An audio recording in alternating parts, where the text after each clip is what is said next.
दोस्तों, अभी तक आप लोगों ने देखा कि लविश भी जाकर धरा के पास बैठ जाता है। अब आगे उसने धरा की नज़रों का पीछा करते हुए आसमान की तरफ देखा और कहा, ऐसा क्या देख रही हो? डिनर करने के बाद भी पेट नहीं भरा क्या? या अब इसको खाने का इरादा है? लविश की बात का धरा ने कोई जवाब नहीं दिया। कुछ देर बाद उसने लविश से पूछा, तुम्हें पता है इस दुनिया में सबसे ज़्यादा ज़रूरी चीज़ क्या है? लविश को धरा की बात काफ़ी ज़्यादा अटपटी लगी, लेकिन फिर भी उसने जवाब दिया, पैसा और पावर। अगर किसी के पास ये दो चीज़ें हैं तो वो दुनिया की सब चीज़ें खरीद सकता है। गलत, धरा ने तारों को देखते हुए कहा। तो सही क्या है, तुम ही बता दो, लविश बोला। सुकून, धरा ने एक शब्द में उत्तर देते हुए कहा। सुकून, लविश ने अटपटे ढंग से कहा। हाँ, सुकून, क्योंकि ये कभी पैसों और पावर से खरीदा नहीं जा सकता। आज की दुनिया में लोगों के पैसा तो है, लेकिन सुकून नहीं। चाहे कोई कितना पैसा वाला क्यों ना हो, वो अपने लिए सुकून नहीं खरीद सकता। दरा की बात सुनकर लविश ने प्राउड होकर कहा, लेकिन मेरे पास सुकून है। दरा मुस्कुराई और उसने लविश की तरफ देखते हुए कहा, एक बार अपनी आंखें बंद करो। आंखें बंद करूं? नहीं, मैं क्यों तुम्हारी बात मानूं? लविश बोला। जल्दी करो, धरा ने थोड़ा गुस्से में कहा। अच्छा ठीक है, मैं कर रहा हूँ, लेकिन कहीं तुम मेरी आंख बंद होते ही मुझे मार तो नहीं दोगी? तुम्हारा कुछ भरोसा भी नहीं है। कहीं सुकून देने के चक्कर में मुझे दुनिया से ही विदा न कर दो। लविश ने धरा के ऊपर शक करते हुए कहा, मुझे तुम्हें मारने के लिए तुम्हारी आंख बंद करवाने की ज़रूरत नहीं है। वो तो मैं तुम्हें ऐसे भी मार सकती हूँ। तारा बोली, तुम नन्ही सी कली हो जिसे अच ने सबसे दूर बहुत संभाल कर रखा है। मुझे मारने के लिए कोई साथी औरत चाहिए, तुम्हारी जैसी बेवकूफ़ नहीं। लविश ने धरा का मजाक उड़ाते हुए कहा। धरा ने घूर कर लविश की तरफ देखा और कहा, भाड़ में जाओ तुम। ये कहकर वो उठने लगी तो लविश ने उसका हाथ पकड़ लिया। धरा ने पीछे मुड़कर देखा और चीढ़ते हुए कहा, क्या है अब? धरा, हाथ क्यों पकड़े हो मेरा? लविश को अब जब एहसास हुआ कि उसने धरा का हाथ पकड़ा हुआ है, तो उसने जल्दी से उसका हाथ छोड़ते हुए कहा, ओ मैं अपनी आंख बंद करने के लिए तैयार हूँ। तुम बताओ आगे मुझे क्या करना होगा? धरा ने अपनी आंख छोटी की और कहा, नहीं, अब नहीं, अब मेरा मूड नहीं है। इतना कहकर वो वहाँ से जाने लगी। धरा स्विमिंग पूल के किनारे चल रही थी। लविश भी जल्दी से आकर उसके साथ साथ चलने लगा। धरा के साथ साथ चलते हुए उसने कहा, तुमने अच्छे से शादी क्यों की है? शादी क्यों की? इसका क्या मतलब है? धरा ने चौंकते हुए कहा, मेरा मतलब है, दुनिया में इतने लड़के हैं, फिर भी तुमने उससे ही शादी क्यों की? धरा लविश की बात सुनकर रुक गई। उसने अपने हाथ मोड़ते हुए लविश को वैसे देखा जैसे वो किसी बेवकूफ़ को देख रही हो। ऐसे क्या देख रही हो? कभी कोई हैंडसम लड़का नहीं देखा क्या? लविश ने धरा को चिढ़ाते हुए कहा। हैंडसम का तो पता नहीं, लेकिन तुमसे ज़्यादा बेवकूफ़ का और नहीं देखा। ये कहकर धरा मुस्कुराने लगी। लविश की इतनी ज़्यादा बेइज्जती आज तक किसी ने भी नहीं की थी। उसको धरा के ऊपर काफ़ी गुस्सा आ रहा था और कहीं न कहीं वो उसकी खूबसूरती का कायल भी बनता जा रहा था। जिस तरह से धरा मुस्कुरा रही थी, वो चीज़ लविश को उसकी ओर और अट्रैक्ट कर रही थी। ऐसा होना तो नहीं चाहिए था, लेकिन वो अपने आप को रोक भी नहीं पा रहा था। तभी उसकी नज़र अचानक से धरा के पैरों पर गई। अगर वो एक कदम भी पीछे गई तो वो पुल में नीचे गिर सकती थी, और हुआ भी ऐसा ही। उसने अपना पैर अचानक से पीछे लिया, इससे पहले कि वो पुल में गिर पाती। लविश ने एकदम से उसका हाथ पकड़ लिया। धरा हवा में ही लटक रही थी। अगर लविश ने उसका हाथ छोड़ दिया तो वो बहुत जोर से पुल में गिर सकती थी। लविश के चेहरे पर एक शातिर डेविल स्माइल आ गई। उसको इस तरह से स्माइल करते देख धरा ने चिल्लाते हुए कहा, मुझे ऊपर खींचो। धरा को इस बात की चिंता नहीं थी कि वो पुल में गिर जाएगी। उसको बस इस बात की चिंता थी कि अगर उसके पुल में गिरने से उसके बच्चे को कुछ हो गया तो वो जीते जी मर जाएगी। लेकिन वहीं लविश के दिमाग में कुछ अलग ही प्लान पक रहा था। उसने मुस्कुराते हुए कहा, आज सच में तुमने मुझे बहुत परेशान किया है। अब देखो मैं तुम्हारे साथ क्या करता है। ये कहकर लविश बस उसका हाथ छोड़ने ही वाला था कि किसी ने धरा को पकड़कर लविश को धक्का दे दिया और धरा को ऊपर खींच लिया। धरा की आंखें बंद थी। उसने धीरे से अपनी आंखें खोली तो उसके ठीक सामने अच था। अच को देखकर धरा की आंखों में चमक आ गई। उसने उसको कसकर गले से लगा लिया। तुम ठीक हो? अच ने धरा से पूछा। हाँ, धरा ने उसको गले लगाते हुए कहा। वहीं लविश को एकदम से झटका लगा क्योंकि उसको किसी ने धक्का देकर नीचे गिरा दिया था। वो अपने आप को संभाल ही रहा था कि उसको अच की आवाज़ सुनाई दी। उसने अपनी गर्दन घुमाकर देखा तो वहाँ पर सचमुच अच था। अच ने भी उसकी तरफ देखा और उसकी नज़रें आपस में मिली। उन दोनों की ही नज़रों में आग थी। अच ने जल्दी ही अपनी नज़रें धरा की तरफ घुमाई और उसका हाथ पकड़कर उसको अपने साथ ले जाने लगा। अच के चेहरे पर कोई एक्सप्रेशन नहीं थे, लेकिन फिर भी धरा बात सकती थी कि वो थोड़े गुस्से में है। अच, हम कहाँ जा रहे हैं? धरा बोली। घर, अच ने जवाब दिया। लेकिन आज तो मैं यहीं रुकने वाली थी। लेकिन अब नहीं, अच ने आर्डर देते हुए कहा। लेकिन इससे पहले धरा कुछ बोलती उसके सामने से राज आता हुआ दिखा। राज ने जब अच को अपने घर में देखा तो उसने भौहें चढ़ाते हुए कहा, ओह मिस्टर राजादा, पधारे हैं। अच राज के सामने आकर रुक गया। उसने राज की आंखों में देखते हुए कहा, मैं अपनी वाइफ को लेने आया था। ये कहकर अच ने दोबारा से धरा का हाथ पकड़ लिया। तभी राज ने कहा, तुम भूल रहे हो, तुम्हारी वाइफ से पहले वो मेरी बहन है। बेशक, और अगर ऐसा नहीं होता तो मैं धरा को यहाँ कभी भेजता भी नहीं। इतना कहकर अच धरा के साथ वहाँ से निकल गया। राज मुस्कुराकर उन्हें वहाँ से जाते हुए देखता रहा। साइड में खड़े लविश की नज़र भी उन दोनों पर थी। कार में माहौल काफ़ी गर्म था। वो दोनों जब से कार में बैठे थे तब से अच ने एक शब्द नहीं कहा था। धरा ने साइड से अच को देखा। उसका चेहरा काफ़ी सीरियस था। तुम आज ही मुझे लेने क्यों आ गए? धरा ने बात शुरू करते हुए कहा। क्यों नहीं आना चाहिए था क्या? अच ने उसकी तरफ बिना देखे हुए कहा। नहीं, तुमने पहले बताया नहीं है ना? धरा बोली, अगर मैं नहीं आता तो तुम अभी तक स्विमिंग पूल में गोते मार रही होती। अच ने चिढ़ते हुए कहा। वो लविश दादाजी का दोस्त का पोता है। धरा बोली, मैं जानता हूँ। अच ने एक बार फिर से चिढ़ते हुए कहा। तो तुम इतना रूड क्यों हो रहे हो जब तुम पहले से ही सब जानते हो? धरा ने गुस्सा करते हुए कहा। हाँ तो मैं क्या करूँ? मेरी वाइफ रात में किसी और के साथ बैठकर उसको सुकून दिलाने की कोशिश कर रही थी, तो क्या इस बात पर मुझे खुश होकर पार्टी देनी चाहिए?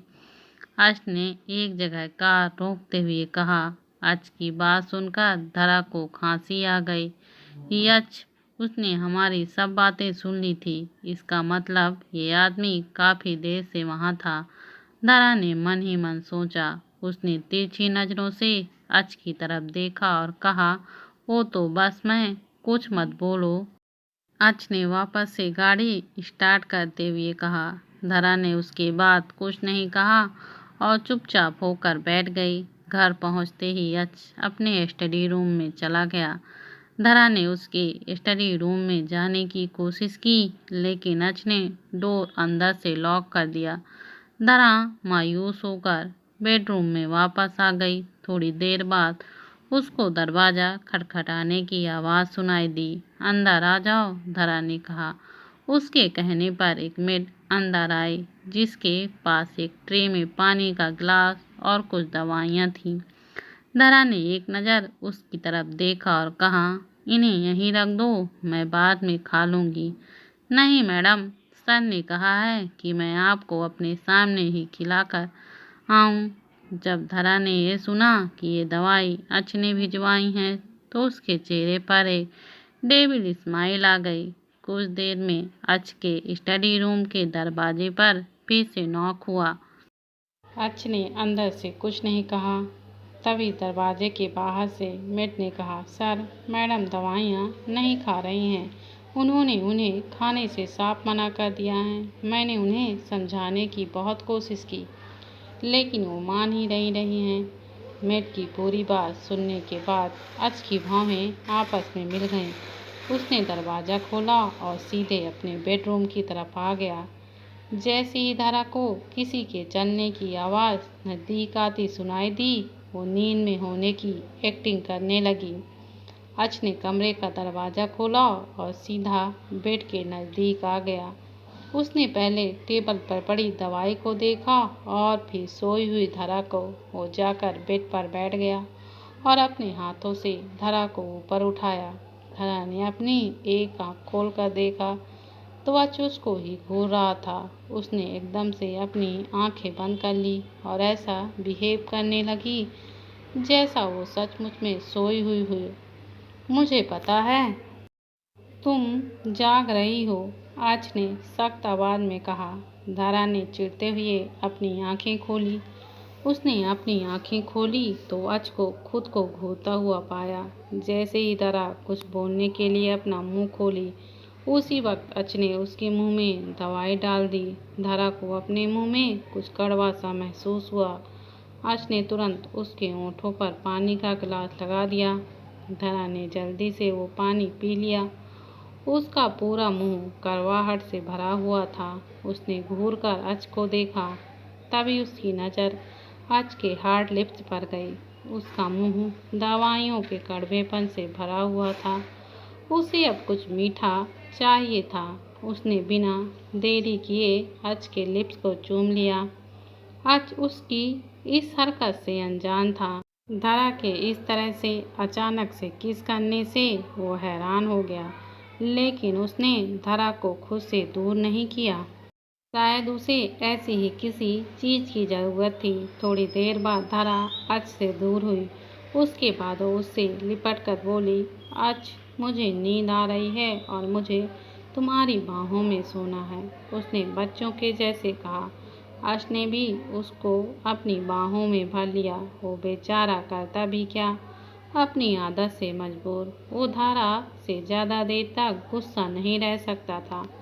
अगले दिन जैसे ही धरा की नींद खुली तो उसने सबसे पहले अपना फ़ोन चेक किया। उसके फ़ोन में काफ़ी नोटिफिकेशन आए हुए थे। उनमें से एक आर्टिकल के नोटिफिकेशन को उसने खोलकर देखा। जैसे जैसे उसने वो आर्टिकल पढ़ा तो उसके हाथ कांपने लगे। तभी अच बाथरूम से नहाने गया हुआ था। जैसे वो बाहर आया, उसने धरा को भूत बने हुए देखा। वो चलकर धरा के पास आया और उसने उससे कहा, धरा, क्या हुआ? तुम इस तरह से क्यों बैठी हो? धरा ने जैसे ही अच की आवाज़ सुनी तो उसने उसकी तरफ अपना फ़ोन बढ़ा दिया। अच ने धरा का फ़ोन लिया और उसमें खोली हुई न्यूज़ को देखने लगा। जैसे जैसे इसने वो न्यूज़ पढ़ी, उसके चेहरे के एक्सप्रेशन भी डार्क हो गए। उस न्यूज़ आर्टिकल में धरा और साहिल की हॉस्पिटल की कुछ फुटेज थी और उसमें इस तरह से लिखा हुआ था, धरा और साहिल दोनों हॉस्पिटल पहुँचे। सूत्रों के अनुसार पता लगा कि धरा को चक्कर आने की वजह से साहिल कपूर उनको हॉस्पिटल लेकर गए। हॉस्पिटल से पता लगा कि धरा प्रेग्नेंट है। आखिर कौन है धरा के बच्चे का बाप? क्या वो साहिल कपूर है या कोई और। अच ने बस उस आर्टिकल को आधा ही पढ़ा और फिर उसने फ़ोन को साइड में रख दिया। उसके बाद उसने धरा की तरफ देखा, जिसका चेहरा अभी भी मुरझाया हुआ लग रहा था। अच धरा के पास बैठ गया और उसने उसका हाथ पकड़ते हुए कहा, तुम चिंता मत करो, मैं इन सारी अफवाहों को खारिज करवा दूंगा। क्या सच में? धरा बोली। अच ने बस अपना सिर हाँ में हिला दिया।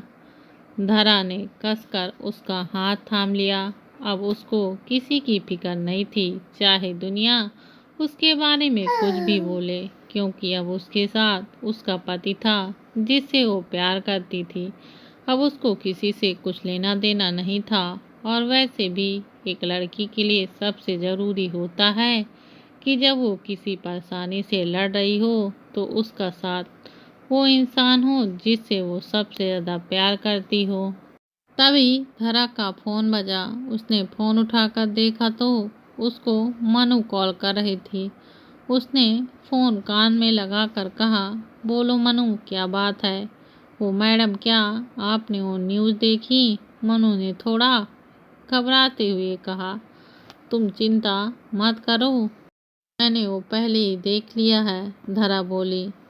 अब आप क्या करेंगे? मनु ने थोड़ा परेशान होते हुए कहा, तुम एक काम करो, मुझे कंपनी में ही मिलो। इतना कहकर धरा ने कॉल को डिस्कनेक्ट कर दिया। 1 घंटे बाद धरा कंपनी पहुंच गई। मनु पहले ही कंपनी में उसका वेट कर रही थी। जैसे ही मनु ने धरा को देखा, वो भागकर उसके पास आई। वो सब उसका मीटिंग रूम में इंतजार कर रहे हैं, मनु ने कहा। धरा ने बस अपनी गर्दन हिला दी और मीटिंग रूम में चली गई। उसके मीटिंग रूम में पहुंचते ही सबने एक साथ उसकी तरफ देखा। धरा जाकर एक चेयर में बैठ गई। तभी फिल्म के डायरेक्टर ने कहा, धरा, तुमने आज की न्यूज़ तो देखी होगी, इससे हमारी फिल्म पर काफ़ी बुरा असर पड़ सकता है। हमें नहीं पता कि ये सच है या झूठ, लेकिन तुम हमें ये बताओ कि ये बात सच है या झूठ, क्योंकि हम ये अच्छे से जानते हैं कि न्यूज़ वाले तो कुछ भी छापते रहते हैं। धरा ने तब एक गहरी सांस ली और कहा, न्यूज़ में जो भी खबर छपी है वो पूरी सच नहीं है। ये बात सच है कि मैं प्रेग्नेंट हूँ, लेकिन इससे साहिल का कुछ लेना देना नहीं है। इस बच्चे का बाप कोई और है। धरा की बात सुनकर वहाँ बैठे सब लोग हैरान थे। तभी दरवाजे से किसी लड़की की आवाज़ आई, मुझे तो पता था कि तुम कभी काफ़ी बेशर्म हो, लेकिन मुझे ये नहीं पता था कि तुम इतनी बेशर्म हो। पता नहीं किसका पाप अपने पेट में लिए बैठी हो, बेशर्म औरत। विनीता ने अंदर आते हुए कहा। धरा को विनीता की बात सुनकर काफ़ी गुस्सा आ रहा था। वो अपने बच्चे के बारे में कुछ भी उल्टा सीधा नहीं सुन सकती थी, और इस बदतमीज विनीता ने तो सीधा उसे पाप कह दिया था। इससे पहले कि धरा कुछ बोल पाती, दरवाजे से एक और आवाज़ आई। साहिल ने अंदर आते हुए कहा, मैं ज़्यादा लेट हो तो नहीं हुआ? साहिल के चेहरे पर एक बड़ी सी स्माइल थी। वो देखकर ऐसा लग रहा था जैसे कि वो आज बहुत खुश है। साहिल सीधा आकर धरा के बगल वाली चेयर पर बैठ गया। उसने मुस्कुराते हुए धरा से कहा, कैसी हो ब्यूटी? उसको इस तरह से बिहेव करता हुआ देख वहाँ बैठे सब लोग हैरान थे, और सबसे ज़्यादा गुस्सा जिसको इस वक्त आ रहा था वो और कोई नहीं बल्कि विनीता थी। उसने चिढ़ते हुए साहिल की तरफ देखा और कहा, साहिल, लगता है आपने आज की न्यूज़ नहीं देखी। आज की न्यूज़? आज की न्यूज़ में ऐसा क्या खास है जो मुझे ये देखनी चाहिए? साहिल ने विनीता की तरफ बिना देखे कहा। साहिल की बात सुनकर विनीता ने उसे बताते हुए कहा, धरा प्रेग्नेंट है और वो पता नहीं किसके बच्चे की माँ बनने वाली है। ये बात उसने खुद ही अभी अभी सबके सामने कबूल की है। विनीता ने धरा को नीचा दिखाने के लहजे में ही ये सब कहा था, ताकि धरा साहिल की नज़रों में भी गिर जाए। विनीता की बात सुनने के बाद साहिल ने कहा, किसके बच्चे का क्या मतलब है? वो अपने पति के बच्चे की माँ बनने वाली है, इसमें गलत क्या है? साहिल की बात सुनने के बाद वहाँ फिर से सब लोग हैरान हो गए। विनीता ने भी हैरानी के साथ कहा, अपने पति की? इसका क्या मतलब है? धरा शादीशुदा है। हाँ, तुम सब इस बारे में धरा से ही क्यों नहीं पूछ लेते? साहिल बोला, ये सच नहीं हो सकता। मुझे पूरा विश्वास है कि धरा ये सब झूठ कह रही है। साहिल, आपको भी इसने अपने झूठ के जाल में फंसाया है। जब इसको पता लगा कि इसका सबके सामने पर्दाफाश होने वाला है तो ये लग गई अपनी तरफ से कहानियां बनाने। मुझे तो लगता है कि धरा के पेट में जिसका बच्चा है वो इसको अपनाने से मना कर रहा है। अब क्या तुम इस बच्चे को गिराने वाली हो? विनीता के मुंह में जो आ रहा था वो बस धरा को बोले जा रही थी। वो आज अपनी पूरी नफरत से धरा को नीचा दिखाने में लगी हुई थी। विनीता की बातें धरा को ही नहीं बल्कि वहां बैठे सब लोगों को काफी हद तक बुरी लगी। जो भी हो, विनीता को इस तरह से धरा के बारे में गलत नहीं बोलना चाहिए था, लेकिन विनीता इतने में ही कहाँ चुप रहने वाली थी। वो और भी गंद कहने के लिए अपना मुंह खोलने वाली थी कि वहाँ बैठे सभी लोगों के फोन एक साथ वाइब्रेट करने लगे। सबने हैरानी से अपने अपने फोन निकाले। आखिर ऐसी भी क्या न्यूज है जो सबके फोन लगातार बजे जा रहे हैं? ये न्यूज इंडिया की सबसे बड़ी news agency only truth news से रिलीज की थी। सबने एक्साइटेड होकर अपने अपने फ़ोन में वो न्यूज खोली। जैसे ही उन सब ने उस न्यूज को पढ़ा तो उनके चेहरे के एक्सप्रेशन ही बदल गए। कभी वहाँ बैठे लोग धरा को देखते तो कभी न्यूज को। जब धरा ने सबको अपनी तरफ से घूरता हुआ पाया तो उसने सबकी तरफ नज़र घुमाते हुए पूछा, क्या हुआ? आप सब मुझे इस तरह से क्यों घूर रहे हैं? तुम अपना फ़ोन चेक क्यों नहीं करती? साहिल ने धरा की बात का जवाब देते हुए कहा। धरा ने तुरंत पर्स से अपना फ़ोन निकाला। उसको थोड़ा डर लग रहा था, कहीं उसके बारे में कुछ और बकवास तो नहीं छप चुकी है। दादा ने जल्दी से अपना फ़ोन अनलॉक किया और न्यूज को स्क्रॉल करने लगी। मैंने तुम्हें वो न्यूज भेज दी है, साहिल बोला। धरा भी वो न्यूज तुरंत मिल गई। उसने उस न्यूज को पढ़ना शुरू किया। वो न्यूज कुछ इस तरह से थी।